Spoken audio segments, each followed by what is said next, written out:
It's the best winter car, for Christ's sake, especially for the extreme climates, whether it's like extremely cold in the winter or very warm in the summer. Welcome back to In Between Charges and the first episode of Season 3. Today is also a first for another reason, as we have just launched our US office, where the team is gearing up for our first big conference in Texas, Move America, that's coming up this weekend. But of course, that doesn't stop this podcast. And as always, we're joined by our co-host Kevin, who's dialing in from the Magic City itself, where I guess the sun seems to mostly shine and the Wi-Fi seems to mostly work in the first setup of the office. So Kevin, good morning. How are you? Good morning. That has not been the case all the time. The sun has not always been shining and the Wi-Fi has not always been working. So we're coming to you live from my little apartment here because the office, we're still in the middle of making sure that the Wi-Fi is top tier there. And in order to ensure a smooth recording of this podcast, we're doing this from home. And I just wanted to show, we got some new merch here. Obviously, no one can see this, but we have a cool Manta hat with a Miami background. So anybody that comes and visits, or if we have some extras from the conference, happy to bring some back. And maybe, Pär, you can rock a Manta hat with Miami as the background. Sounds great. That's nice. Showing out the merch already.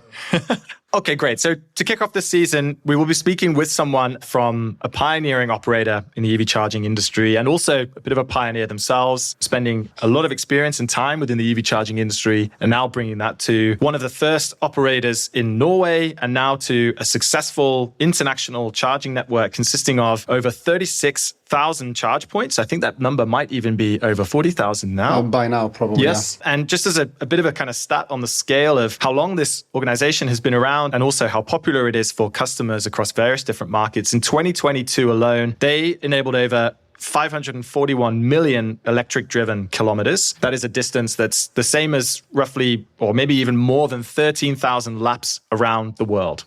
And so getting to that scale and launching not just one market and becoming a leader, but launching many is no easy task. And with the backing of Statkraft, which is Europe's largest producer of renewable energy, I think a real kind of standout for me is that Mer combines both charging points and accessibility of those charging points with ultimately the trading of green electrons, which I think is both sides of the same coin when it comes to electrification. And I think as anybody knows, for anybody in this industry, that is a standout goal that other operators are only just starting to catch up with. And so exactly, joining us here in the studio is Pär Möller, the global head of business and partnership development at Mer, with whom we're very excited to speak with and is here with us in the studio. So Pär, welcome to the show. Thanks for having me, guys. Looking forward to the conversation. Could you kick us off by sharing a few words, just a bit about yourself and what your day-to-day looks like at Mer? Absolutely. So on myself, I've been in the utilities and the e-mobility space for several years. I spent way too many years at E.ON, about 16 of them. And then since 2022, I joined Mer in the same role as I have now. I manage a small team with some really good people. We work very closely on mostly commercial development stuff together with the business units, so the local country organizations. And the target for my team is to support those business units to win big, strategically important, complex, multinational deals. We also act as like the grease between strategy, product, operations. So we support both the expansion of our public network in all 5 countries, so Norway, Sweden, Germany, Austria, and the UK, and in the private segments. That's very interesting. I think also very relatable for both Kevin and I. We kind of organize ourselves at Monta in a similar way. So we're in StratOps and we work with market expansion, trying to identify high value customers, areas, tenders as well within a market, and then trying to, I really like how you said, be the grease between the wheel between product, legal, operations, and then the commercial team to actually bring that out. I think you bring kind of a unique perspective, having worked at E.ON and now at Mer. And as I'm over here in the US and we're trying to identify who we need to be talking to, who's operating charging networks. One thing I've found kind of interesting coming from the European context is the utilities over here are not really building out big networks themselves. Yeah. But you came from E.ON, which has a very large European-wide network. Mer has a very large European-wide network. Could you talk a little bit about how the utilities are kind of approaching it and how it is working within a utility, which are not known for being the most nimble of companies? Yeah, absolutely. I can do my best. So I know those two. And I mean, Statkraft is sort of a utility, but not like along the whole value chain, right? They're predominantly an energy producer. But I think what sets the utility business apart from others is that compared to the oil majors, we don't already have the customers and we don't already have the land. So we can't just bolt some chargers to the petrol stations in our portfolio. Compared to the guys in Fastnet and Ionity and stuff, like we're not as nimble, that's clear. But I think we're a force, right? When certainly both E.ON and Statkraft, they're big, they have deep wallets. When they have strategic commitments, like you can't stop them literally. And that's a sensation I think I certainly had both at E.ON and here with Mir, that like we've reached a point of conviction and now we're just going to see it through. I mean, we can leverage more in-house knowledge about the energy markets, which both E.ON and Statkraft differently, but both do it. It's been a pretty big 12 months for Mer. Few big announcements. Yeah. First is Deutschlandnetz. You won one of the largest tenders for getting, I forget the total number, but a high volume. Yeah, we will install 700. 700? Yeah. There were 22, 23 lots, something like that. And the maximum number you could win was 3. And we were one of the limited number of CPOs that actually won 3 lots. So we'll be expanding all over Germany. In those 3 lots, one is in the northeast, mid-Germany, and the southwest. So yeah, that's pretty huge. We're pretty proud about that. Amazing. Yeah, massive congratulations. Yeah, thank you very much. And then also I saw a post from yourself about 6 months ago about the recent announcement with IKEA that you'll also be building out that network as well. Yes. Yep. So IKEA is huge. It's all over Germany. It's more than 50 stores. They are very good at finding good locations. And interestingly, being Swedish, you have a special relationship to IKEA, right? And in Sweden, wherever IKEA establishes a store, you see lots of other companies establishing next doors. I'm not certain that that is exactly the same in Germany, but they have certainly chose very good locations in like retail parks and very close to the Autobahn or even on the Autobahn in most cases. So we see this both as destination charging and on-the-go charging. And with IKEA, we're also building so much so that we can cater to their internal needs, both for employees and their transportation partners. Okay, but then could you maybe share a little bit what Mer's kind of secret sauce is for coming out ahead when trying to win those contracts? Because I think, as we know, at least across Europe anyway, it's pretty rare that you have leading international networks. There's usually one or a handful of local legends within a certain country, and then there is a small group that actually expand internationally. Mer is one of them. Tesla is also an existing case too. And every single market is very different. The way you have to approach Germany would be very different to how you'd approach Norway. So what is it that stands out about Mer when you're having these conversations? Well, I think there's levels to this, right? But I think one fundamental is that Mer is really the result of many acquisitions. So we haven't, apart from Austria really, we haven't entered into a country with own employees. I mean, we've bought existing businesses and we've kept all the employees and the management there. So we have local expertise and very good understanding of the local requirements and the market and the competition and all of that stuff. And we have so much data from Norway that we can leverage and use to model better, understand the risks and what we need to do to manage those, which makes us comfortable being aggressive in some tenders. So I would say that's a combination. Okay, it's quite interesting because an M&A first and headstrong strategy with going and acquiring a local network provider that also comes with installers, etc. It's a strong strategy, but also it's quite a risky strategy. So how do you weigh up the trade-off of launching with your own charging network and becoming a new provider and perhaps disrupting that market with acquiring an industry player that might have already been around for 10 or 15 years or so? Yeah. That is a potential dilemma. I think the talking point here is obviously that we're trying to pick the cherries from the cake and take what is working well and then share the experience from other markets. And that's actually also something that my team does. We try to identify and share best practice across the BUs. Mike mentioned the IKEA tender that Möller won and is installing at IKEA across Germany. And you said that's a lot of different sites. And it's great because IKEA has great locations throughout the country. Maybe you could describe a little bit more your approach to business development. And when you're looking at these large blue chip companies, and you might have thought initially, if you were new to the industry or you're kind of just trying to look at it from a high level, that, well, IKEA could probably manage a charging network themselves, right? It's IKEA. They have quite a few people that could probably handle this. But they decided to partner with Möller. You can look at any big company, Carrefour, et cetera, all across Europe. And then they're all making a little bit different decision on how they want to approach this, right? I think Lidl maybe has one of the largest public charging networks in Europe, and they're doing it themselves. And Aldi is doing it a little bit differently. And so when you are approaching these companies or they're putting out tenders, how do you evaluate who wants to do it themselves and who has the capacity, and how do you set up those relationships? I would rather say that I observe that the big blue chip companies that are not already in e-mobility, they tend more and more to choose to partner with CPOs like us and others, obviously. I don't think I have been exposed to any opportunity where the customer chose to do it himself. Well, maybe actually in the OEM sector, and especially trucks. I mean, we see in Sweden, we have both Scania and Volvo, right? They have been looking for partnerships a long time and still do. And we're talking as much as we can with all the OEMs, including Scania and Volvo. But now they seem to have decided that this is so critical for their operations that they need to have some in-house operations. We also won Avinor, who's owning and managing all the airports in Norway. I don't think for them it was ever a proper way forward to own and operate, certainly not DC chargers. They recognize that it's a different game. I mean, you guys would know this from a distance. E-mobility seems easy, right? And the closer you get, the more complex it becomes. So yeah. I think they're doing it right to partner with someone like us. And it also takes different capabilities. And it's also quite capital intense.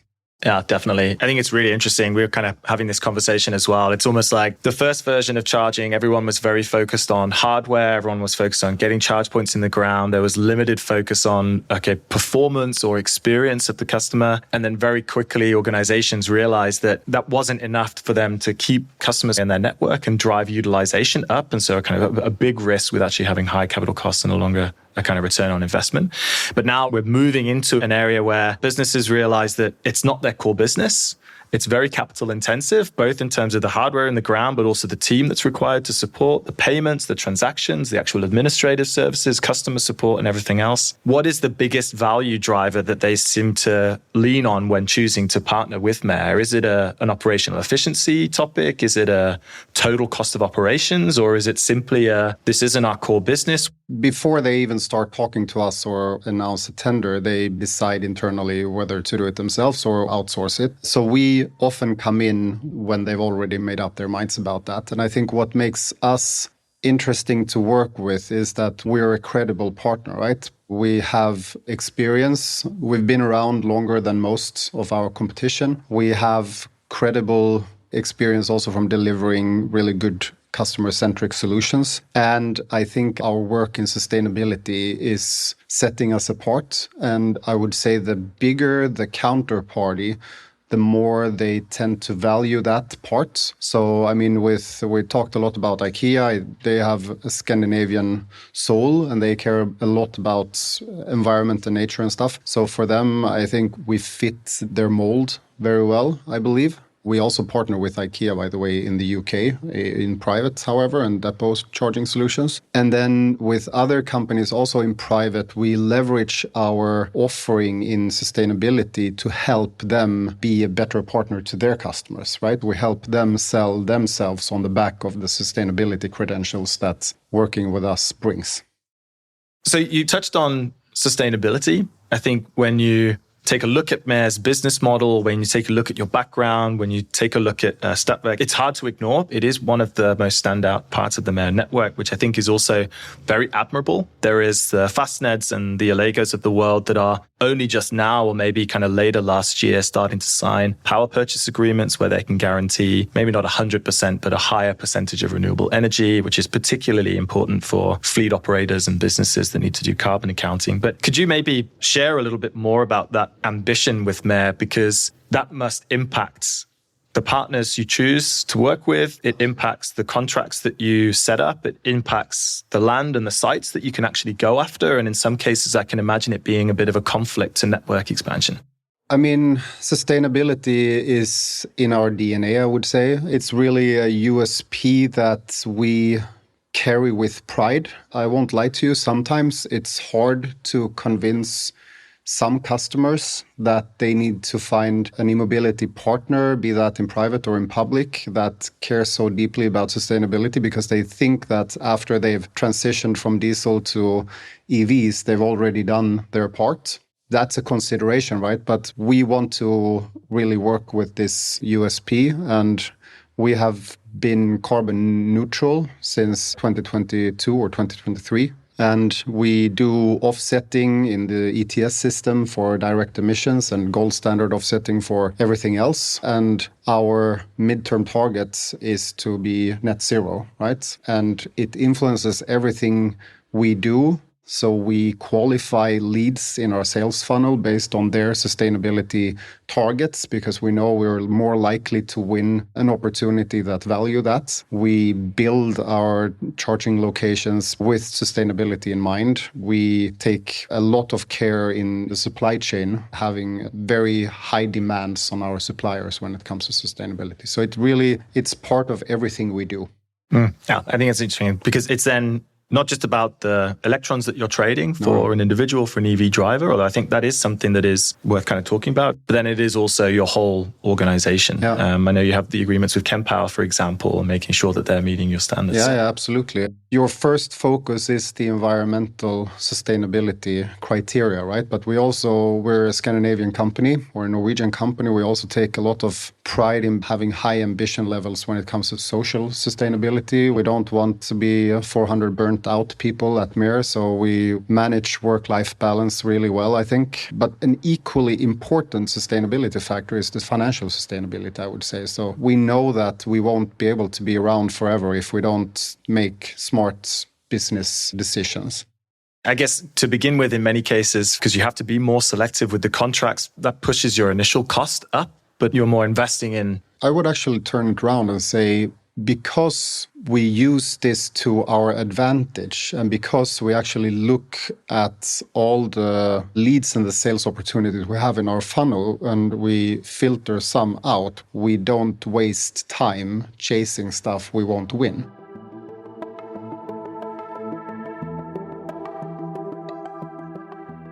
I think we can't have a podcast with Mer without talking about Norway. Yep. And we started off saying this podcast is a first for many reasons, right? New season, Kevin's in the US, major CPO with us as well. And very recently, I think even in the last month, Norway broke another record. Now it was 94% EV sales within the country. That's the highest across the world, actually. And for the first time ever, the total stock or the total actual number of cars on the road in Norway surpassed that of petrol cars or gasoline cars, if I was to take the American counterpart. Not quite diesel. We're not talking petrol. I don't even know what that is anymore. Petroleum vehicles. So then just kind of thinking about the customer, and maybe Norway's a case and how that expands out to others as well. I mean, how much do you think choosing the right network is driven by individual USPs from like sustainability, for example, versus other parts like price, etc.? I think it's a combination of factors, right? I listened to an old episode of this podcast when you interviewed the guy from the Norwegian E-Mobility Association. He said that, for some trips I take, I know that I have to use the app from this or that provider because they are present along that route. And I think that's also part of the consideration, right? What we try to do in Norway, as in the other countries, is build a dense network. We're seeing Norway is already very, very dense, borderline saturated. The most critical elements of being successful as a CPO is obviously being at the right location with the right kit, offering 100% uptime or very, very quick fixes when you have a problem, being potentially not the cheapest, but bring value to the customer and predominantly have a smooth customer journey and a good customer experience, right? And then leveraging all the USPs, sustainability above everything else, right? In order to optimize our customer offering, we do a lot of customer inquiries. We send text messages after they've completed a charge to ask, how was it? Was everything according to your expectations? So just to build off that point a little bit, where you said in certain parts of Norway, it is saturated, right? Because it's for a couple of years now, they've been over 70, 80, 90% of sales. And so the infrastructure there is quite good. And I have to admit, I've not been to Norway. Mike's been to Norway a lot. I'm sure the infrastructure is quite impressive. And I'm here in the US, people are just trying to figure out where to go, how to do this whole thing. It's completely different. If you could talk a little bit more about what you do when you reach that saturation point potentially, and a driver goes out and they have 5 different options that are maybe roughly seem similar to the uninitiated, right? And how does a network such as Möller really stand out in that saturation when I drive out and I have 5 different options? Maybe I'm not an incredibly loyal customer and I just want to charge my car nearby for a good price, and what a network provider, solution provider such as Möller can do to stand out in that case.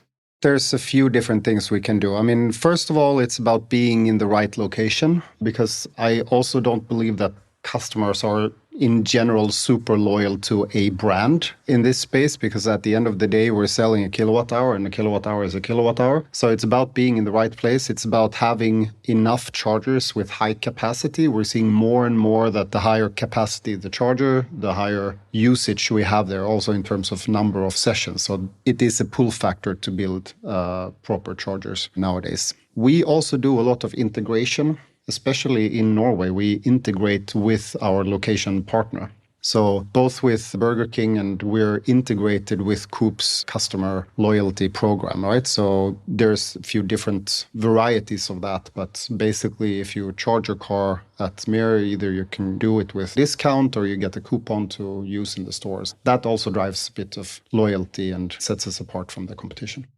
So it is very much, you have to have a network to be able to solve this challenge of customer experience and loyalty. So you say one of the highest utilized types of charge points is the fast network. It's the most convenient. It is where you can also charge a higher price because of the premium and the convenience and the pace, basically, of it going through. But that's also a very specific use case for a driver. So how do you weigh up that approach to focus on one kind of charging use case versus others? We have decided that in public, we almost exclusively go for ultra-fast charging, actually. We struggle to see profitability with curbside AC charging and stuff like that, which is a big thing in Copenhagen, right? And we had a lot of those when I was working at E.ON. But we've said, we need also to, in order to be successful with something, you have to say no to something else. So we've said that we put our chips on UFC DC charging, and we build along the high trafficked routes. So we build where people make breaks. We tend to choose higher capacity chargers, such as with IKEA, where we're only building 400 kilowatts charging capacity. So you mentioned the curbside charging, and you said Möller is kind of going away from that a little bit, the curbside AC charging, but you spent a number of years at E.ON, and there's a lot of E.ON curbside chargers around Copenhagen, I'm sure many other cities. Were those profitable? That's a key part of infrastructure, especially in cities, right? Around my apartment in Copenhagen, there's a number of E.ON ones, OCO, et cetera. And I've set Malta, and I'm sure we all view that as a critical part of charging infrastructure. But is that a tough model to make work? It is a tough model to make work. Depending on the margin that you can achieve, you need more than one charging session, a normalized charging session per day, which is tough. Because you might have the overnight session, but the parking lot where you spend the night is not necessarily one that is also used at daytime and vice versa. So it's pretty hard to both achieve the margins required with normalized margins to have the kilowatt hours per day required. I think it's interesting because with DC chargers, there's this sweet spot, 15 to 30% utilization. That's where it's kind of hit. But as soon as you hit 30%, that's 8 hours basically during the day. Anything beyond that then becomes a challenging experience for the customer because queues start to form, people might get frustrated and have to then go to the next site that might not be yours. But then you can achieve a higher utilization with the kind of AC parts. To be honest, we think that queuing starts way sooner than 8 hours. Right. We model a few hours of usage, and then we know we need to put another charger there to cater for a good customer experience. But if you have like 4 or 5 hours of usage in average, then you know that in peak periods, summer holidays and weekends, you will see those 8 hours, and then that is not a good customer experience. Yeah. But you also can't build a site for the weekends in the summer, right? Yeah. So you need to find a balance. There is a case for all scenarios. And maybe then the scenario that we're talking about by 2030 is that businesses or individuals will have their preferred fast charging network, which will be based on the region that they are living in. And then there will also be their charging at work and then also charging at home. And so can you maybe share a little bit about what you think will be the difference between the winners in this long term and then also the laggards? Because we already start to see certain organizations pulling ahead, particularly within more mature and saturated markets like Denmark, like Norway, also like the Netherlands, to be able to make a real dent in building a network that connects enough people and enough users to make a strong margin. Yeah, I mean, I think you need scale. That's clear, right? Because you have operating a low but meaningful number of chargers takes so many people to do it well. So you need scale and you need to find ways to scale efficiently. That's, I think, the key criteria, which is why Statkraft wanted to expand into other countries to leverage that. You said it takes a lot of people to really operate this at scale. I guess I hear like kind of differing stories a little bit. We at Monta, we talk to certain companies that are maybe a couple of people. In the Netherlands, for example, we participated in a tender for the CPO and we did not win it. They had 2 people, 2 FTE running a network of a little over 2,000 AC chargers. I know DC AC, that's a different game. But do you think it requires a huge team to run big networks and keep this up and running? I don't know this CPO, but I assume that they've outsourced a lot of like first, second, third line operations and stuff. So their OpEx is still considerable. I think the winners will be those that establish themselves with a big enough footprint and then find ways to scale efficiently so that they find ways for their ops team to just add more and more and more sockets to the network without having to increase the workforce by utilizing the modern tools, including machine learning, AI, and all of that stuff. And same in sales, which I am closer to, like we need to chase the right opportunities, also to be efficient, right? I don't want any salesperson in Mir to sell 2 sockets to a housing association. I want us to go after the blue chip companies out there, right? Which is easier said than done, but we need to push ourselves to be that ambitious. The Monta journey had been 2.5 years. Mike was a little bit before me, but when I joined, we were picking off individual sites, right? We'd be like, oh, we got this housing association or we got this one hotel, and we'd get excited about that. That was a meaningful win right at the start of the journey. And you might get a big name like a PostNord or something, right? You get the delivery company for the Nordics. And that's great. We have those depots as they electrify their fleet and everything, but they hasn't expanded a whole lot as far as I was talking to Casper, our CEO, the other day, and PostNord is a great company, great partner and everything, but it's not like they've grown into 1,000 chargers or anything like that because it can be kind of fixed, right? And these housing associations, they're fixed in how many sites they might have. Yeah. So at least from the Monta point of view, right, we're trying to find the companies that are going to go win 50, 100 sites, right? And it's just the same for you, right? You're looking for the blue chip company that is going to install at, multiple sites across Europe. Also in sales, it's more a limiting factor of how many projects a salesperson can do in a year than how much money he can take in. It's easier to increase the size of each project by hunting for the best projects than to do twice as many deals because there's just not time.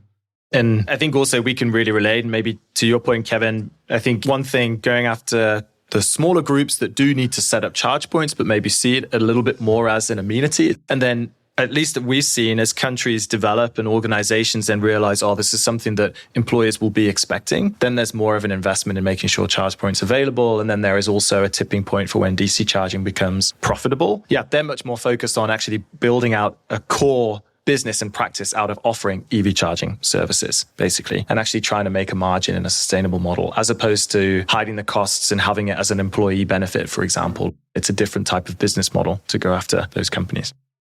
Yeah, and I mean, we partner with both. I think if I look ahead and if I think about the journey that I believe we need to do or increase the pace of the direction we're already moving, it's to scrutinize even more and make sure that we're investing our time with the right kind of partners. Yeah, I think maybe leading to that as well, it probably is a very easy answer or an easy question, but there is a land grab going on right now. There are the best sites that are being cherry-picked by the largest contract providers. And as soon as charge points are in the ground, ideally, they should be there for 10 to 15 years without having to be ripped up and changed. How much do you think, and how much does Mayor think speed and pace to market is the high priority right now? This is a very interesting question because I think we need to have a division between public and private here. If we start with private, where we sell a solution to a company or an individual, in our case, a company, that's clearly more of a land grab, or in this case, a customer grab. Because if a CPO wins an account and operates it well, most likely that customer remains yours. In public, I think there was a belief, or maybe there is a belief, that once you've built a site along a highway, for instance, and you build it well and it works well and it has all the criteria to be successful, you believe that you kind of create a mini monopoly on that patch of land. But what we're seeing, certainly now in the Nordics, is that the competition builds on the same patch of land, like 50 meters out. And we don't observe that 50% of the volume disappears. Actually, we might lose a bit in the beginning, but long-term, customers want to go to places where there's abundance of chargers. So it might actually not be only bad that we have competition on the site. It depends if there is. You want to be the first in row, you want to be visible from the main road, and you want to partner with the best amenity provider on the site, of course. But still, I don't believe in land grabbing as much as I did a while ago, to be honest. Interesting. I do, however, believe there's a bit of grid grabbing going on. And in some markets, we observe it more than in others, where some CPOs invest heavily in just grabbing whatever grid there is available, making the rest have to wait in line for the grid operator to expand. And now we're not talking about a year, we're talking about 5-7 years. So when somebody shows up next door, you're not necessarily like, dang, that's a problem. That actually could attract more drivers into that zone of operation. It makes sense, right? The total volume of traffic going, there's a higher volume that's attracted to your individual site. And so as a result, the volume of transactions is enough and has to be shared between those. I think we would obviously prefer to have exclusivity on all our best sites, but I don't see it only as a negative. There are some data points that tell us that you don't lose as much as you would think. And I believe that there is a chance that long-term, that locations with multiple CPOs becomes a hub that people tend to be attracted to, because they know that in the off chance that Ionit is back and is down, they can go to the Mayor chargers or vice versa, right? So there's a redundancy as well. And I know several locations in Sweden, as I'm Swedish, where there are 3, 4, even 5 CPOs in the same location, and all of a sudden you see more restaurants and other kind of activities popping up on the back of that. I think that's not only bad, certainly not for the customer. And then I guess on that, what role do you see Mayor playing in some of those other services that are starting to build around charging hubs? Like there is a really strong one here. Evi is one of our customers, a large utility business, also solution provider, right next to various different types of amenities. What role do you see Mayor playing in that? On the back of Deutschlandnetz, we are expanding with some stuff that we didn't anticipate 3 years ago. I think we'll commission vacuum cleaners and stuff like that. Oh, fantastic. Yeah, right. That makes our operations team super excited.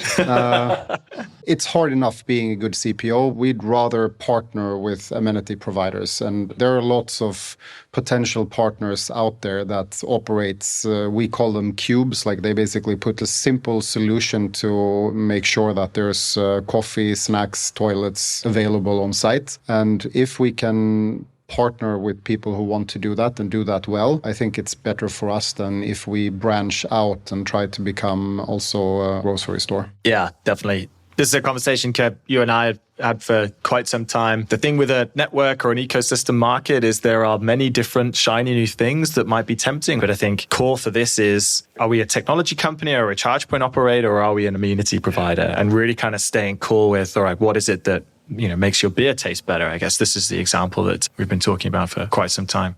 There's a lot of overlap in our industry. I'm seeing a lot of it over here in America as I'm onboarding our new commercial team. And they're like, wait, so these guys do this, and then they do a little bit of this, and they do a little bit of that. And I'm like trying to explain who does what. It's a little complicated. But then you talk to people who understand, all right, let's stay in our lane here. Like Mata, we're going to focus on software. Like Mer, it's hard enough to be a great CPO, run a vast European network and everything. And to add on to that, to be it's a totally different skill set and operation to run a convenience store. So Mer is going to stay in the lane of, we're going to operate this network and we're going to focus on making this the best, most reliable network. And we're going to partner with the people that know how to make sure there's candy bars and sandwiches and vacuum cleaners and car washes on site, right? No company can do it all. But as it's shaken out a little bit, what you're kind of seeing, all right, who actually can execute on these things at a high level? And it's hard to execute on so many things at a high level. Yeah, that being said, I mean, I'm excited to see the first completely renewable energy-powered vacuum cleaner on the market. Yeah, look out. It's coming online very soon. We're actually commissioning the first Deutschlandnetz sites in the coming days or weeks. I'm not sure if that is big enough to actually have a vacuum cleaner as well, but it might.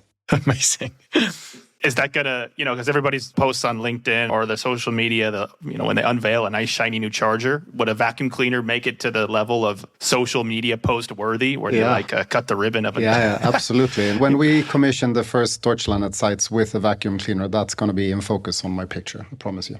I can imagine a new Kempower model, actually. Yeah. You have, 3 cables and then 1 vacuum cleaner cable on the unit, and out it goes, and clean vehicle. Exactly. Awesome.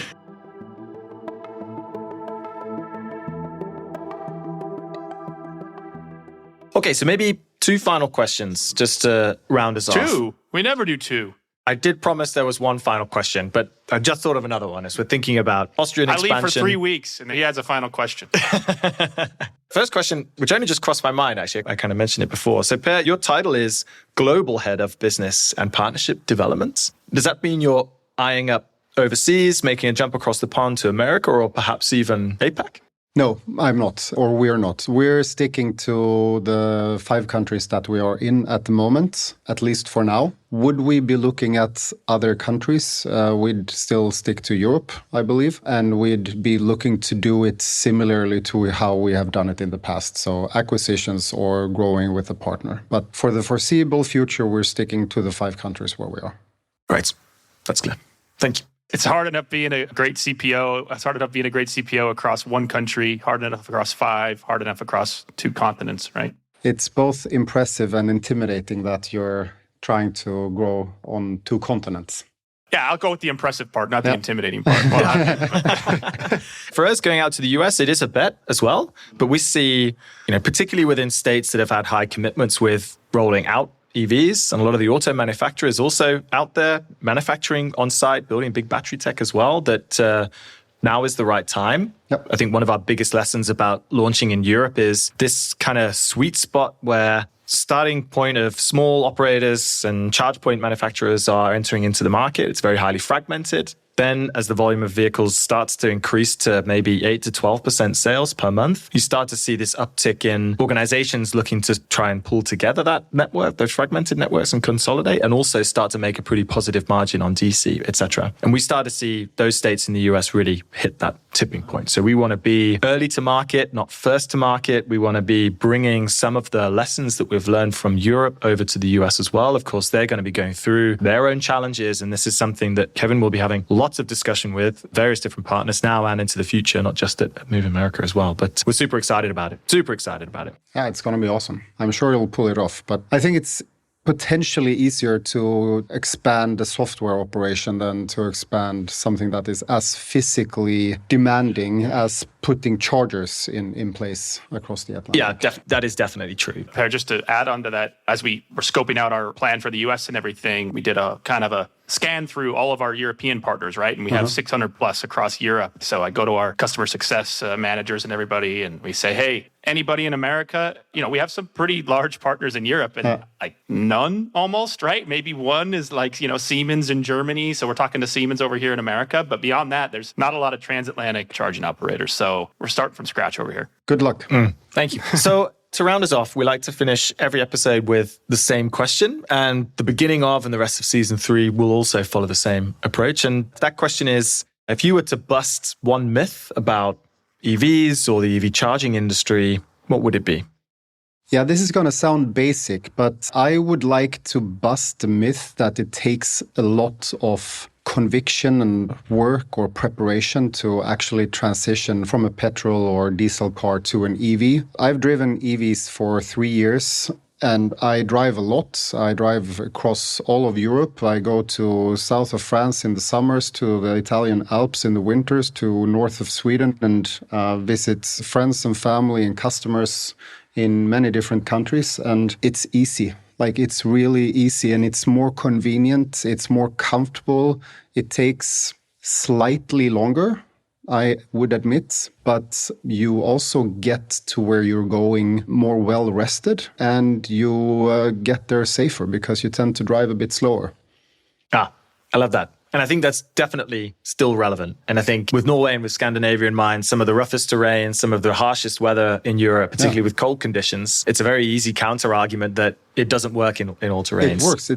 It's the best winter car, for Christ's sake. I mean, it's especially for the extreme climates, whether it's like extremely cold in the winter or very warm in the summer, like on the French Riviera, there's nothing better than having an EV where you can put on the AC 5 minutes before you jump into the car, and it's comfortable. And same in the winter time. It doesn't take any time for the engine to heat up so you can warm the interior of the car. It's amazing. I mean, I'm surprised that I still have friends in Scandinavia who questions this because it's such a no-brainer. And going back from EVs to ICE cars is unthinkable. Yes, perfect. Pär, I think that's a great place to end the podcast. So thank you very much for coming in and having a really great conversation with us. Thank you guys for inviting me.